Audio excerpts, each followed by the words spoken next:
Calamity. An event causing great and often sudden damage or distress. That is exactly what we saw tonight in South Boston. It was a race that no one wanted to lead, a championship that no one could take for themselves, and even down to the last lap, it was a race that couldn't be won. Some say the number 13 is cursed. Often it's omitted from rotation. Well, tonight is the 13th day of September, and tonight was the 13th race of the zMAX Cars Tour. The numbers don't lie. This is Saturday night. On Tour from South Boston Speedway starts right now. Everyone wants to be there on Sunday, but as every short tracker will tell you, there is no Sunday without Saturday night.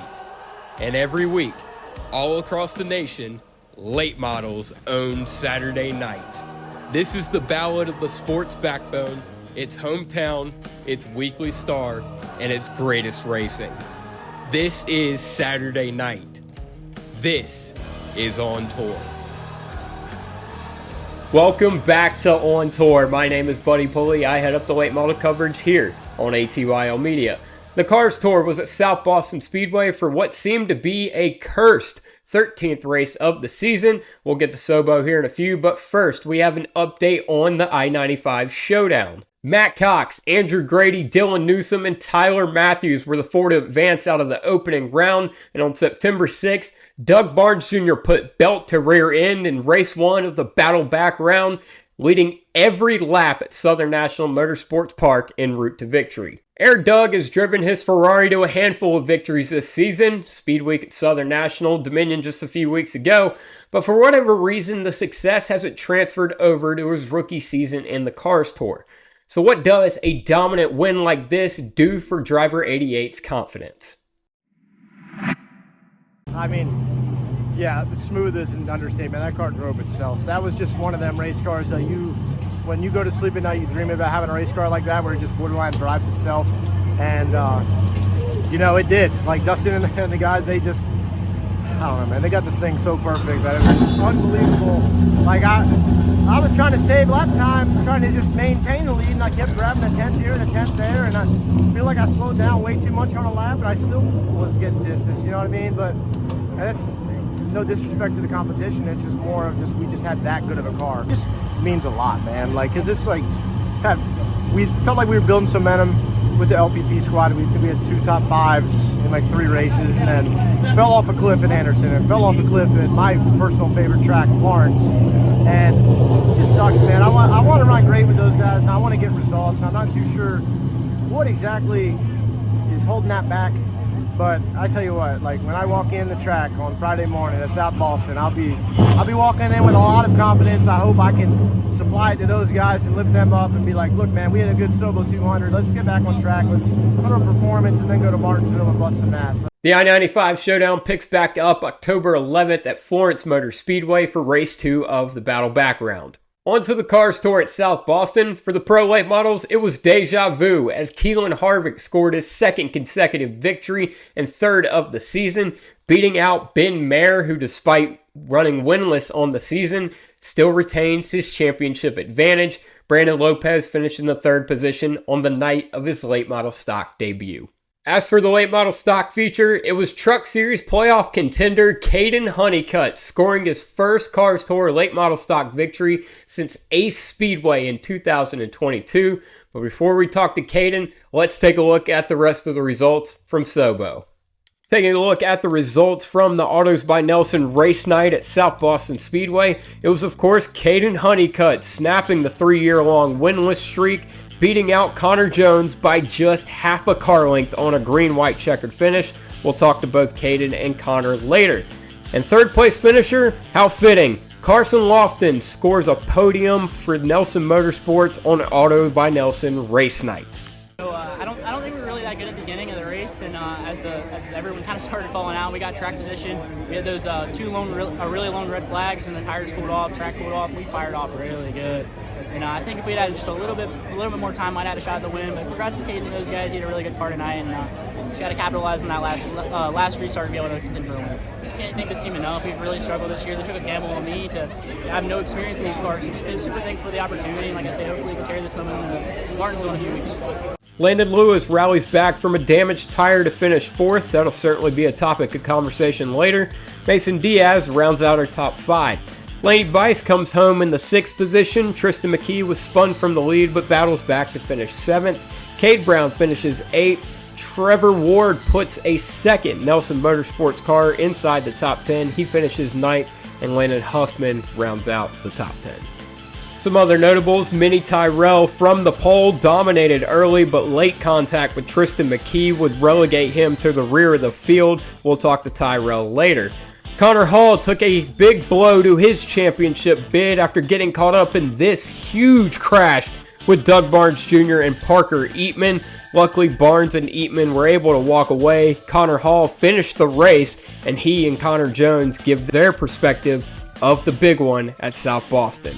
I saw the row ahead of the guys I was behind was starting to get all squirrely with, I think it was Connor Jones and Doug or something, and I watched them shoot, wreck down the racetrack. So I was like, all right, I'm just gonna, drive it in as deep as I can to try to get past the wreck before they start coming on the racetrack. And it was just day late, dollar short. Doug came back up there and just nowhere to go. I mean, I really don't know. The replay is not very clear, but all I know is I felt my rear tires get jacked up, and then all of a sudden I hear Joel, my spotter, tell me he goes wrecking big, big, big, and I look in my mirror and I see someone in the air, and I'm like, oh man. Unfortunate finish for Doug Barnes Jr. as he was having his best run of the season. Ryan Millington in his return to the Cars Tour would fall out of the race, finishing 24th. And Chad McCumbee had a good run go sour, falling out of the race with a mechanical failure, finishing 27th. As stated before, this was Kaden Honeycutt's first win in the late model stocks in over 3 years, but he came tantalizingly close to snapping that winless streak in his last outing at Hickory. However, he was nabbed with a restart violation, robbing him of the $50,000 prize. And to make matters worse, just days after that loss at Hickory, he was released from his NASCAR Craftsman Truck Series ride at Nice Motorsports, only to get a call a couple days later to fill in for the injured Stuart Friesen and get the opportunity to continue his championship bid. It's safe to say it's been a whirlwind for Kaden Honeycutt over the past couple weeks, so this win at South Boston couldn't have come at a better time. Yeah, I've been wanting to win here for a while. This one was definitely on my list to go and try to win a race at for sure, whether it was a local race or a cars race or the South Boston 200. So, yeah, just really awesome to win in this deal. And I've had a lot of bad luck lately, and I'm just glad that got the muck effort back tonight and was able to win with the 17 crew. This whole damn race team, they did such an amazing job all weekend. I'm very happy with the way we executed our plans all weekend. Thanks to Fayetteville Heating and Air, Winsight Development, Charlie Long Racing Engines, Ernest Performance, Butler Built Seats for keeping me safe, man. Just everyone that's had a hand on this deal. So I thank Toyota for everything they've accumulated me with and have been there by my side and helped me through the last month or so. They've been so awesome, and all the people there are just so great, and they've done nothing but help me and get acclimated with this manufacturer and everyone that's on that side. And thanks to everyone that 52 crews for doing that for me. So, yeah, just awesome people that I've been able to work with, and it's really amazing when you get to work with the people that I get to work with. There's many out there, and I'm just very thankful that I'm one of them that gets to do that with them. Now, finishing second to Kaden Honeycutt was Connor Jones. Jones is a polarizing figure in the world of motorsports. In the past, he's been condemned for his antics on and off the racetrack, and rightfully so. I've compared him to a young Kevin Harvick, massive amounts of talent and never bashful about ruffling feathers. But this year, I've seen a different Connor, a Connor that's turned over a new leaf. Last year, he would have had no qualms about roughing up Kaden Honeycutt for the win of the race. But this year, he raced hard, he raced clean, and he took home a second place finish and took it in stride. And in my opinion, That did more for his career than any win. I'm never going to praise a fish for swimming, but I will praise progress. Here's Connor Jones. I mean, I've always tried to raise people respect, but when they push my buttons, they bring it out of me. Dang, Landen, getting after it, huh? What's up? Thanks, good. But when they push my buttons, it definitely gets under my skin. And now that I've been on probation, I've been suspended. It's not fun. Been fined. I mean, it's not fun. It doesn't get you anywhere. So I figured I'd just calm down and just take it as it comes. Now, Landen Lewis, how has Connor Jones changed as a driver? I mean, I was shocked tonight. I mean, it definitely doesn't take much to push the red button with him, typically. So he did pretty good. I give it to him. Honeycutt and Jones were able to capitalize on an incident involving Tristan McKee and Mini Tyrell. The two were having a physical battle for the lead in the waning laps of the race that ended when Tyrell, while on the inside of McKee, made contact with the 7 car, sending him spinning in turn 3. Now, per the Cars Tour rules, Mini Tyrell was sent to the rear of the field. And as per usual, that's never the end of it. So, let's hear Mini Tyrell's side of the story. He kind of used me up for a couple laps in a row, a little bit through 3 and 4, which I'm fine with. Like, if you're going to door me and pass me, that's fine. But then he went off into 1 and 2, like the lap before that incident happened, and almost wrecked us in 1 and 2. Like, I mean, I was sideways, and we drove out of it. I stayed on the top of him, went into 3, did it to me a little bit again, so I didn't appreciate it. And then coming through 1 and 2, I saw him come up the track once again, and I kind of checked up to try to cross him over. And once I got to him and get into 3 on his inside, I tried to kind of get up next to him in his door like he did to me, and just couldn't get there. And I drove it in as hard as I can. He drove it in as hard as he could, and we just didn't hit his left rear, and I just didn't have enough time to blow it up. So I think he could have done things a little differently. I think I could have done things a little differently, but he tried to wreck me profusely in the back of the pack. Because of that, and under the red flag, I'm right there hearing his father yelling through his window net that he needs to wreck me and wreck this kid. You better wreck this car. Throwing his hands up at me, you know. It's unfortunate when you got a dad that's trying to be a dad, but and I got Matt Piercy also in the spotter stand telling my spotter that he's got 7 race cars and he'll drunk car, excuse my language, and you know, he'll bring another one to the track. So I can't afford to do that. This is with the car I got to deal with for the rest of the year. So I'm just not as fortunate as that. So glad that they're fortunate and they have the success and funds to have that many cars. It's great for them. But I don't appreciate him texting me either after the race, and you know, whatever. It is what it is. So it's a level of class that Matt Piercy Racing wants to be at, and that's the level of class that they'll always be at. So we'll just keep on trying to be nicer people and take it with a grain of salt and go to the next one. Now, you heard some pretty harsh words from the Piercy team thrown at Tyrell. What I'm about to say is solely my opinion, my evaluation, and includes Saturday night, but it's not limited to. You get raced how you race others. And Tristan McKee has a history and has a reputation of roughing people up without warrant. Now, when you do that, you have to expect that the other driver is going to race you just as hard and rough you up just as much, and it's damn sure not their job to spare you. Sometimes, incidents like Saturday night, you just have to take one to the chin and pay attention to the 4 fingers pointing back at you. Lesson learned? I don't know. Tristan McKee, well within his right and understandably so, declined to comment. Coming into South Boston, Landen Lewis led Connor Hall by just 1 point in the championship standings, and after Lewis was forced to pit with a blistering right rear tire, Hall was in position to gap the 29 in the title fight, only to get caught up in the big crash, relegating the 88 to an 18th place finish. As for Lewis, he was able to avoid Calamity and put together a ballsy drive, coming back to a 4th place finish. As for Lewis, He's just got to catch his breath after a wild South Boston, but for Connor Hall, it's time to get to work.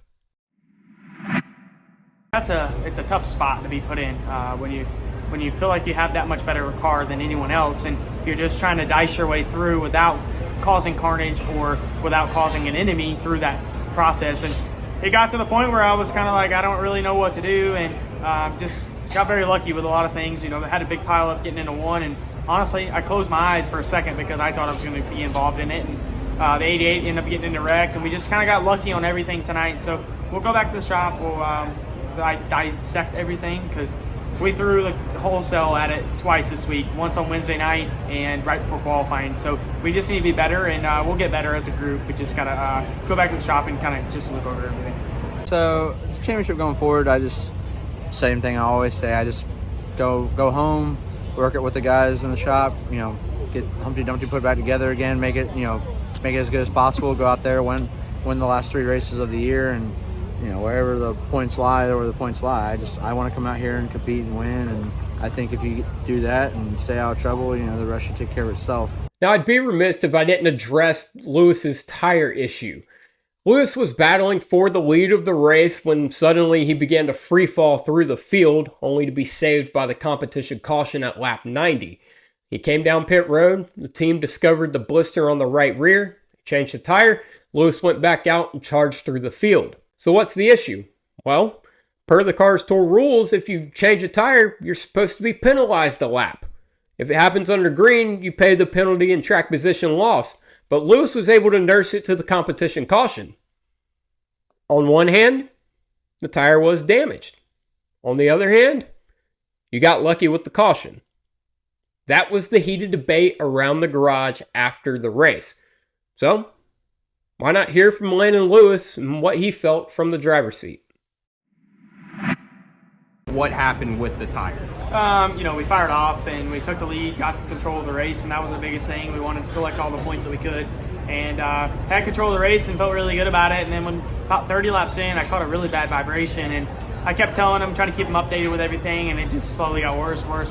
And finally, we lost the lead, and it was kind of a slugfest trying to keep going. And finally, we blipped it to I think lap 90 or whatever it was, and then we caught that caution and come down pit road, change the right rear tire. I mean, it's over there. It's completely corded, and we're able to get lucky on that where it didn't come apart and destroy a race car. So got lucky on that and just battled back and put myself in some spots that I probably shouldn't have put myself into. So I just need to go back and look at that and try to be better. But just very confusing on why I quartered the right rear. So I just need to go back and with the guys and really just understand really what happened. But we had a lot of things against us tonight. We had a battery that wasn't charging, alternator was dead, so we were running on 11 volts all night long, and so we just had a lot of things going wrong for us. And I honestly feel like if we would have had another caution, we wouldn't have finished the race just because the battery would have went dead. So had all the fans off, had a cool suit off, had the helmet blower off, and just trying to limp everything, and we just pulled away for the 4th place finish. Now, from the side of the garage,